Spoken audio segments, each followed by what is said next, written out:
एक छोटे से गांव में अयन नाम का एक नौजवान रहता था। उसके वालिद की एक छोटी सी किराने की दुकान थी। बचपन से ही उसके वालिद उससे कहते थे, बेटा, पैसा दोबारा कमाया जा सकता है, लेकिन भरोसा टूट जाए तो उसे बनाना बहुत मुश्किल होता है। वालिद की वफात के बाद अयान ने दुकान संभाल ली। उसने फैसला किया कि चाहे मुनाफा कम हो, लेकिन कभी धोखा नहीं देगा। गांव के कुछ दुकानदार वजन में कमी करते और घटिया सामान महंगा बेचते थे। वो अयान का मजाक उड़ाते और कहते, इस तरह ईमानदारी से दुकान नहीं चलती। एक दिन एक बुजुर्ग औरत दुकान पर आई। उसने चावल और चीनी खरीदी।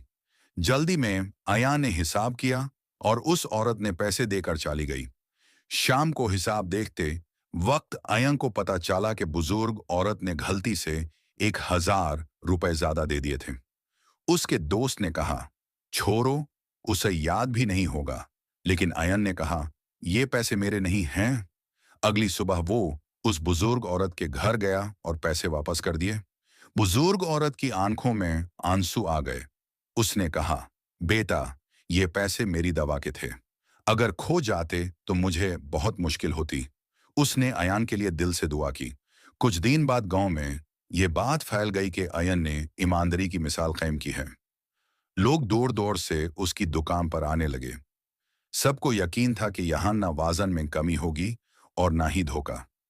जिन दुकानदारों ने उसका मजाक उड़ाया था, उनकी दुकानों पर ग्राहक कम होने लगे। एक दिन उनमें से एक दुकानदार अय्या के पास आया और बोला, हमें लगा था कि सिर्फ पैसा ही सब कुछ है। आज समझ आया कि असली दौलत लोगों का भरोसा होता है।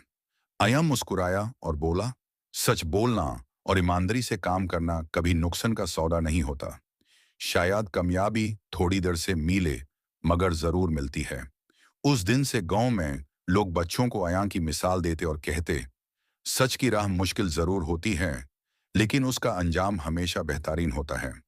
सीख, सच्चाई और ईमानदारी शायद फौरन फायदा ना दें, लेकिन आखिर में वही